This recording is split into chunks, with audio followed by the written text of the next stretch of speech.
Assalamualaikum warahmatullahi wabarakatuh. Selamat siang anak-anak.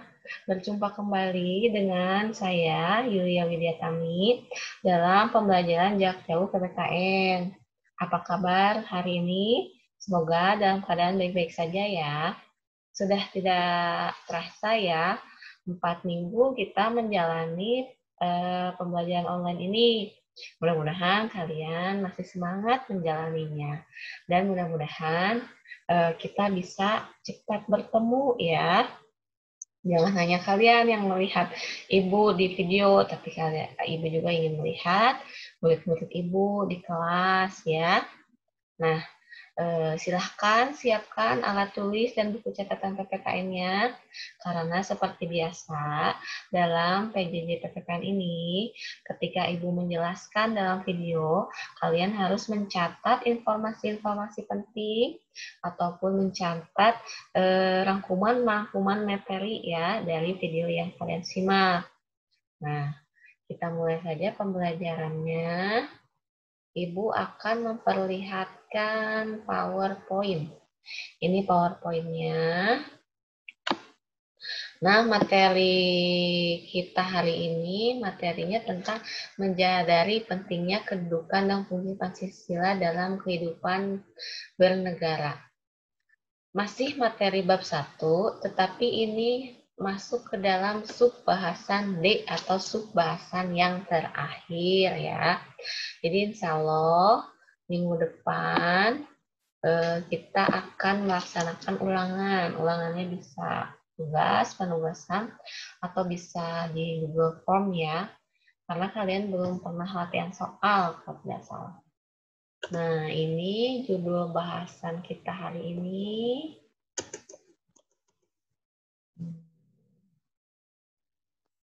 Tunggu sebentar ya. Ada tabel. Besarkan lagi.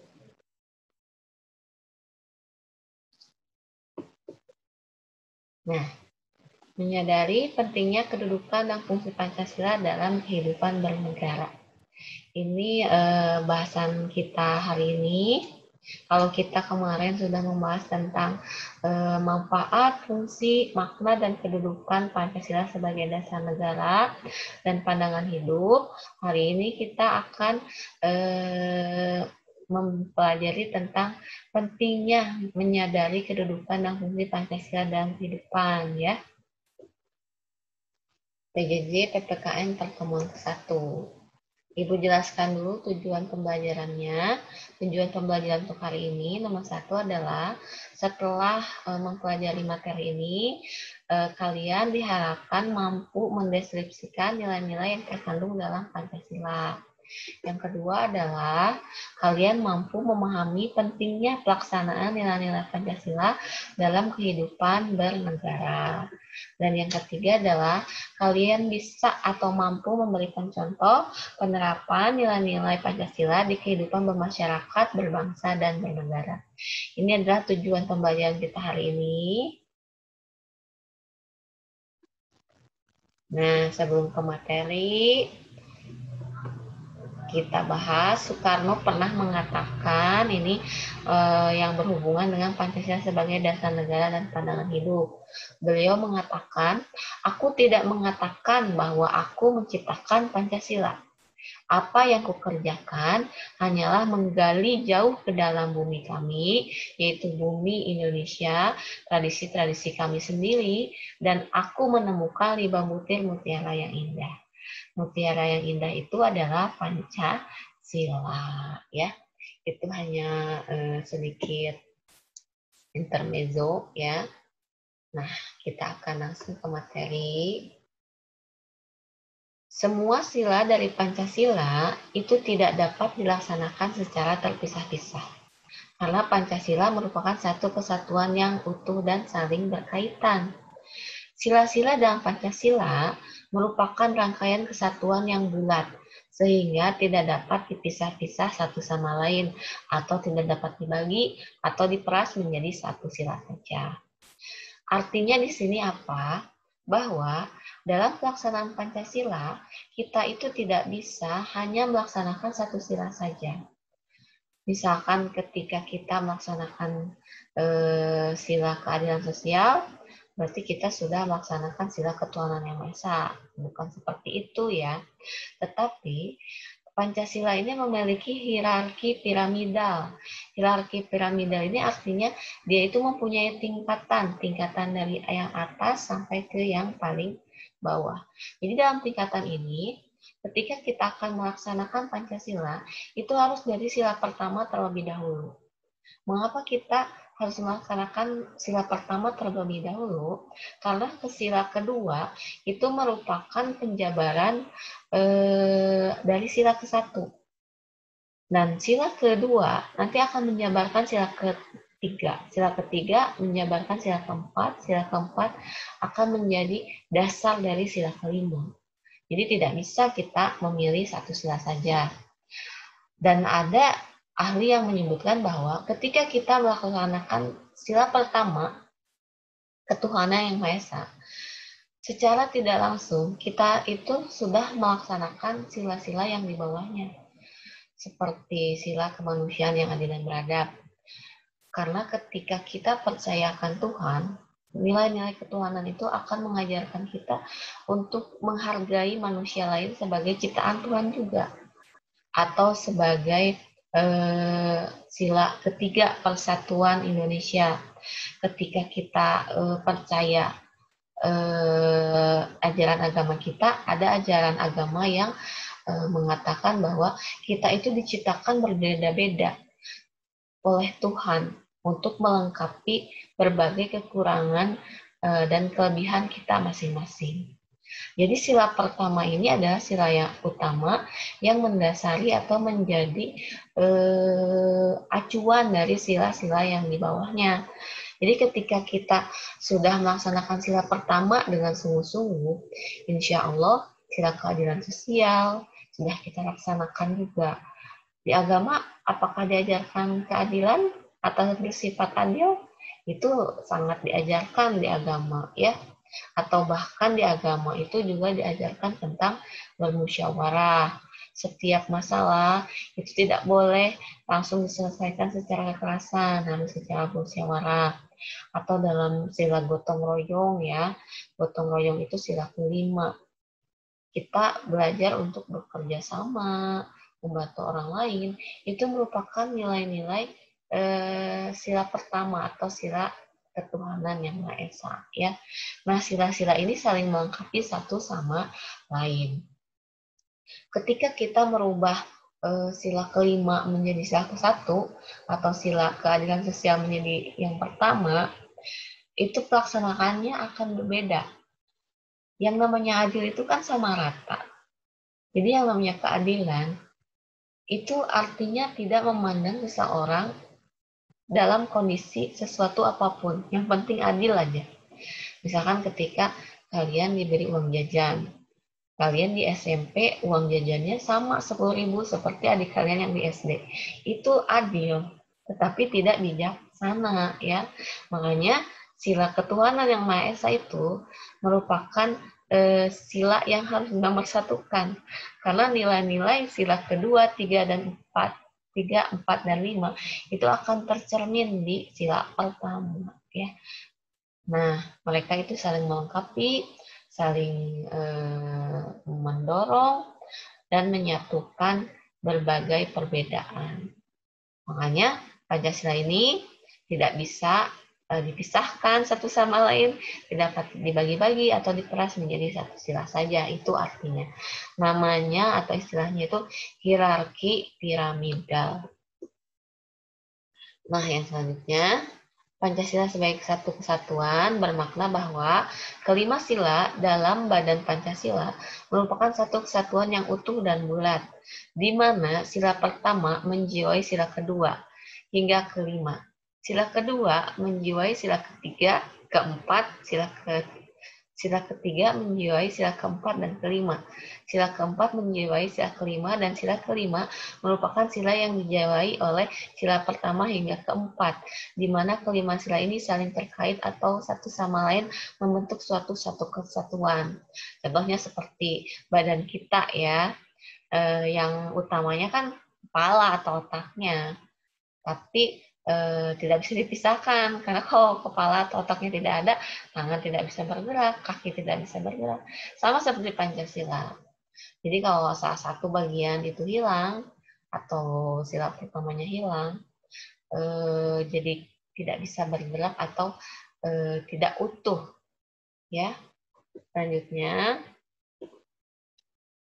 sejarah perjalanan bangsa Indonesia telah membuktikan keberadaan Pancasila yang mampu menyesuaikan diri dengan perubahan dinamika bangsa Indonesia. Kita itu pernah mengalami peristiwa sejarah mengganti ideologi Pancasila menjadi ideologi Nasakom atau nasionalis komunis. Atau pernah kita menjadi negara serikat pada saat itu, RIS, Republik Indonesia Serikat.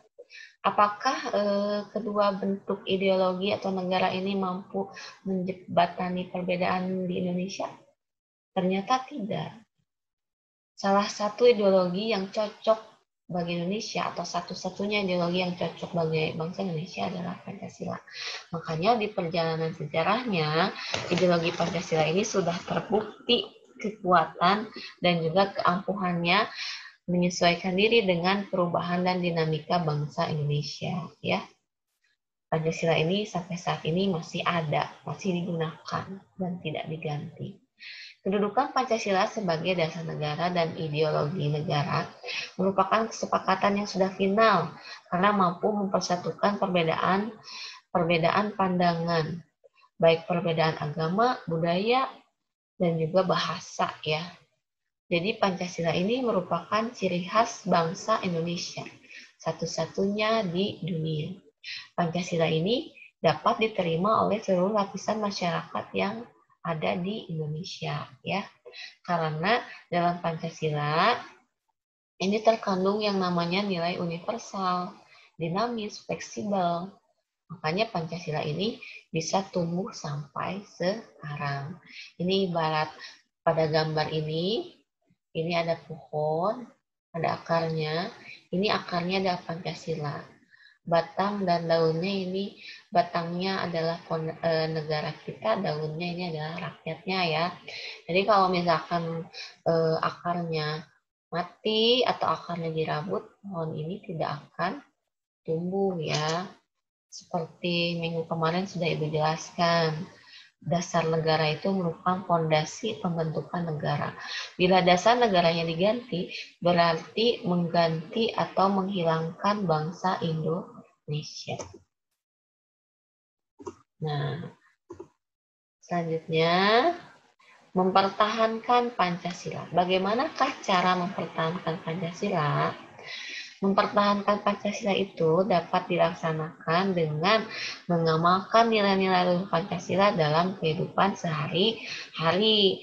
Nilai-nilai Pancasila itu contohnya nilai gotong royong, kerjasama, saling menghormati.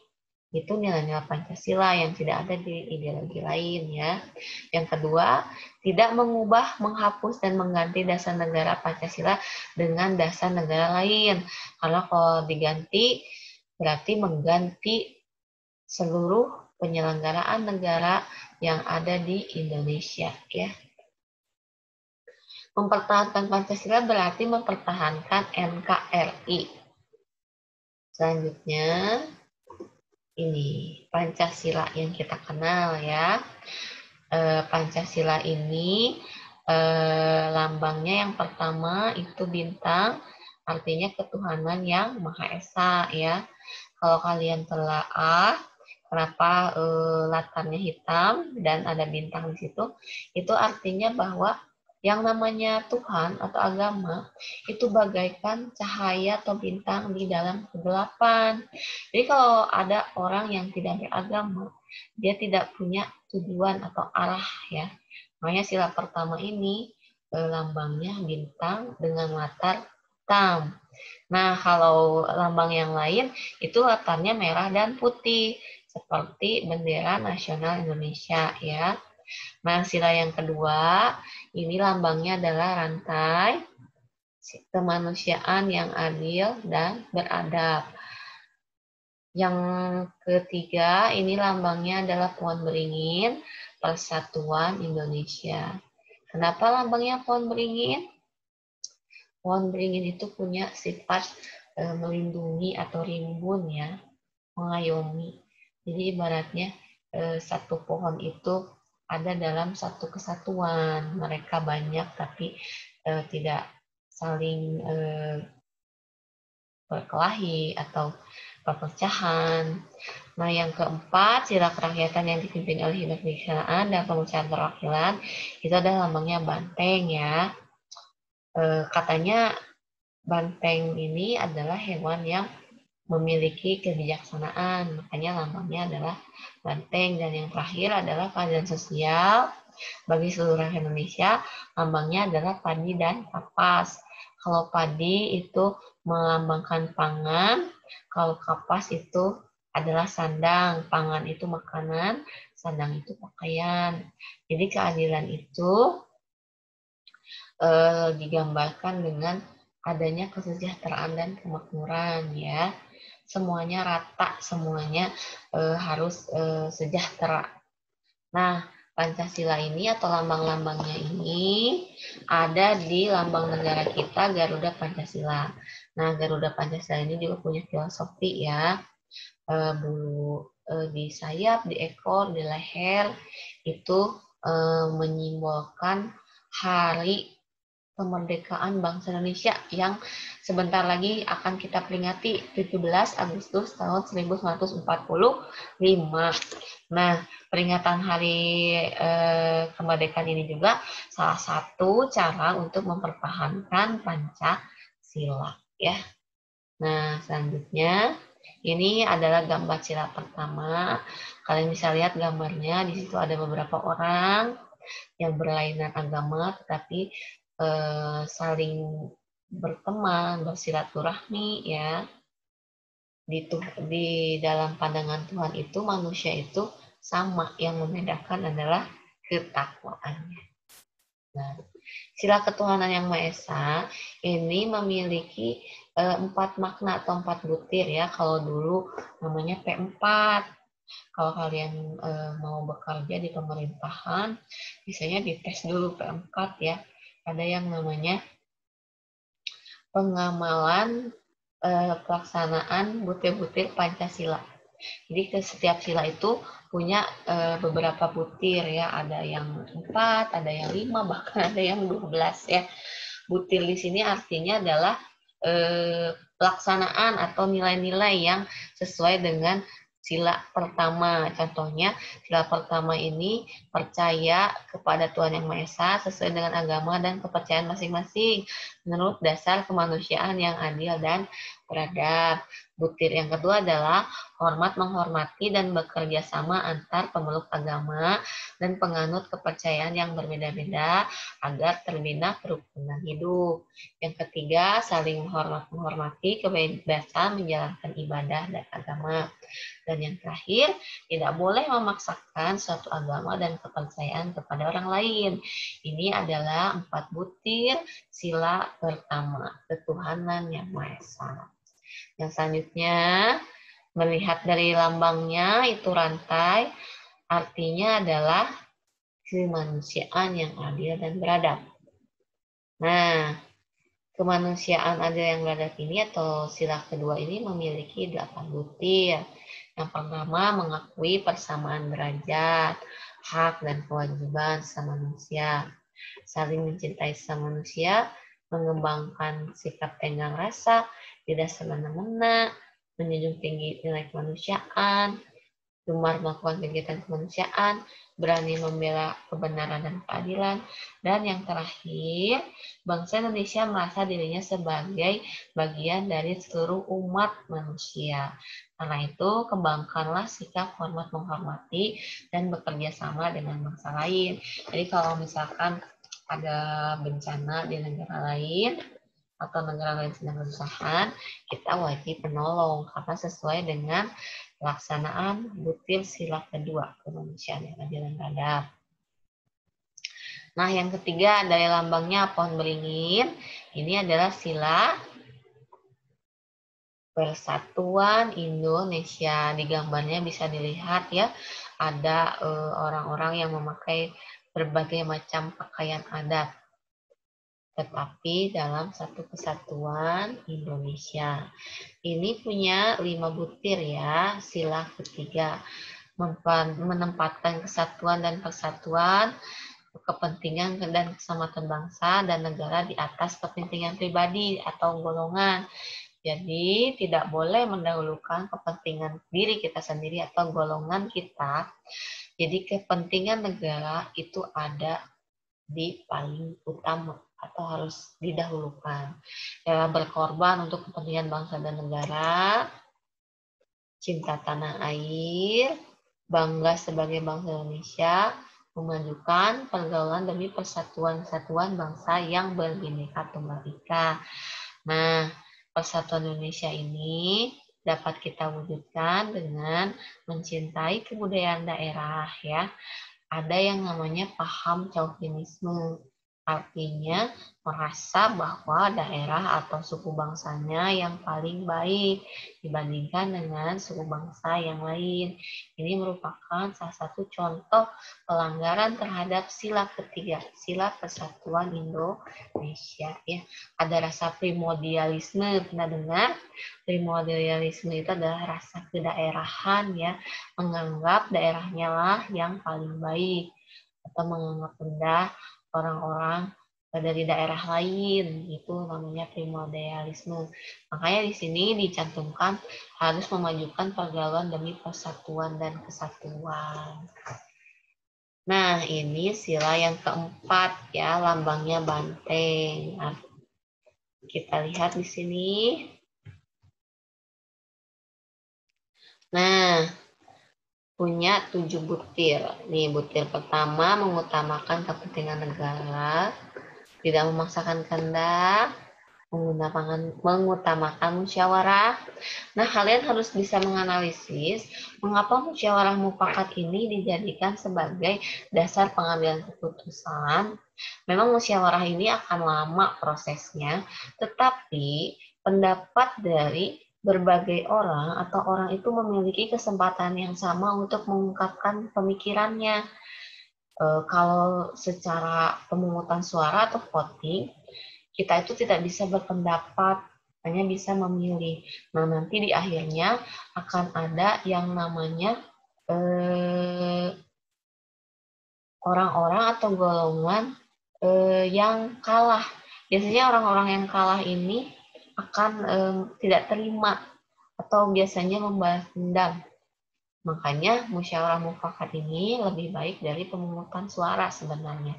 Karena pendapat atau keinginan semua orang itu bisa diakomodir ya. Semua orang bisa mengungkapkan pendapatnya. Dan kita juga dalam musyawarah itu bisa belajar menghargai atau mendengarkan pendapat orang lain. Kalau dengan cara pemungutan suara kan kita kebanyakan diam, hanya menulis di kertas, terus mengumpulkan ya. Makanya kalau di negara ada yang pro pemerintah dan ada yang tidak pro terhadap pemerintah. Itu adalah kekurangan dari sistem pemungutan suara ya. Nah, musyawarah ini diliputi semangat kekeluargaan dengan ikhtiar baik, rasa tanggung jawab, sesuai dengan akal sehat dan hati nurani yang luhur.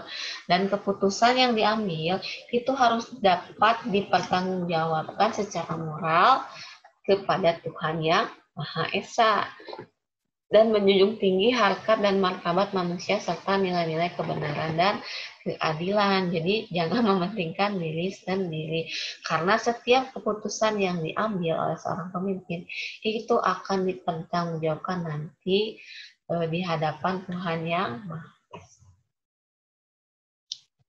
Nah, ini sila terakhir, keadilan sosial bagi seluruh rakyat Indonesia. Ada 12 butir kalau nggak salah. Ini yang paling banyak. Kalian bisa baca sendiri ya. Ini mengembangkan perbuatan luhur, sikap gotong royong, bersikap adil, keseimbangan antara hak dan kewajiban. Jadi jangan selalu menuntut hak tetapi kewajiban tidak dijalankan. Ingin jalannya bagus tetapi tidak bayar pajak. Ingin sekolah gratis tetapi setelah digratiskan tidak belajar dengan sungguh-sungguh. Itu artinya Anda itu menuntut hak tetapi lupa kewajiban ya. Menghormati hak orang lain, memberi pertolongan, menjauhi sikap pemerasan, tidak bersifat boros ya. Tidak bersifat boros atau hidup sederhana itu merupakan salah satu pencerminan atau pelaksanaan sila kelima keadilan sosial.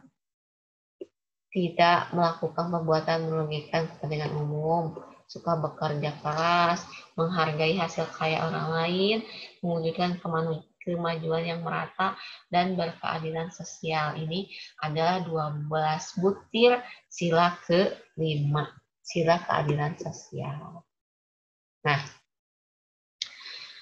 kalian silahkan menyimak video ini tentang pelaksanaan sila-sila Pancasila, karena materinya ini banyaknya teori, tidak ada praktek ya.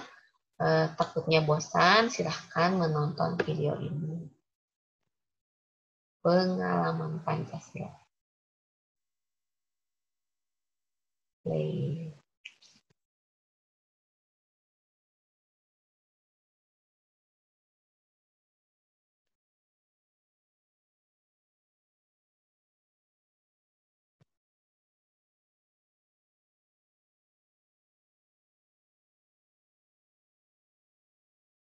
Ini fungsi Pancasila atau makna arti penting Pancasila ya.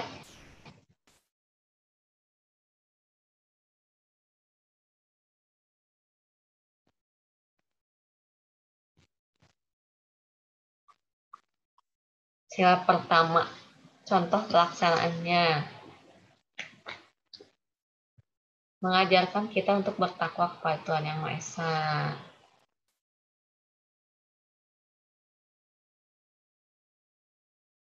Jadi intinya kalau kita beribadah itu sudah melaksanakan sila pertama ya. Berdoa, beribadah menurut kepercayaan kita masing-masing itu contoh pelaksanaan sila pertama ya.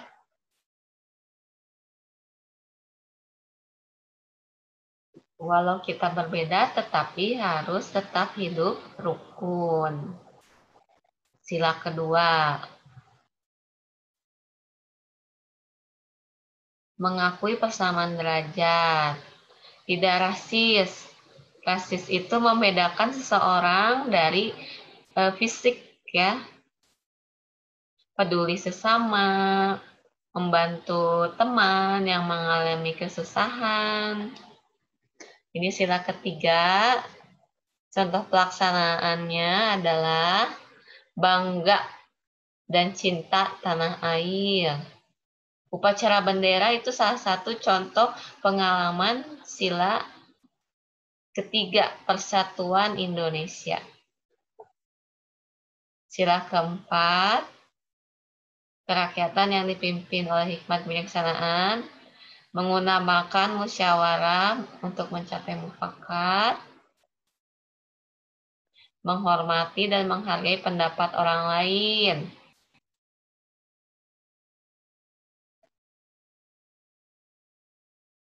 Sila terakhir, kelima, keadilan sosial bagi seluruh rakyat Indonesia. Nih, gotong royong ya, itu salah satu contoh pengamalan Pancasila sila kelima. Peduli terhadap penderitaan yang dialami orang lain, memberikan sumbangan.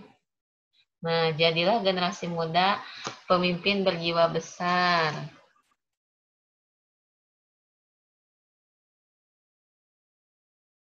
Nah, kalian sudah lihat videonya ya. Dan yang terakhir adalah ada tugas atau penugasan. Sebenarnya penugasan ini ada di buku paket. Kalau kalian sudah punya buku paketnya, bisa lihat di buku paket.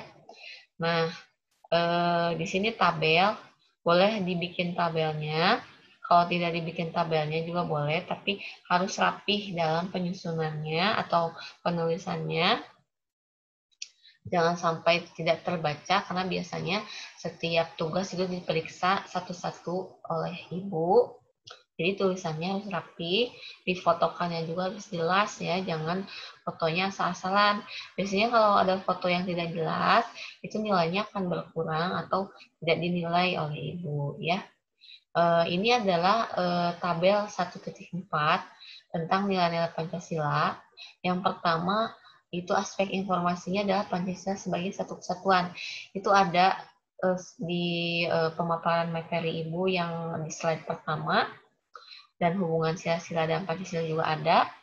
Nah, nomor 3 sampai 7 itu adalah nilai-nilai Pancasila dari sila ke-1 sampai ke-5.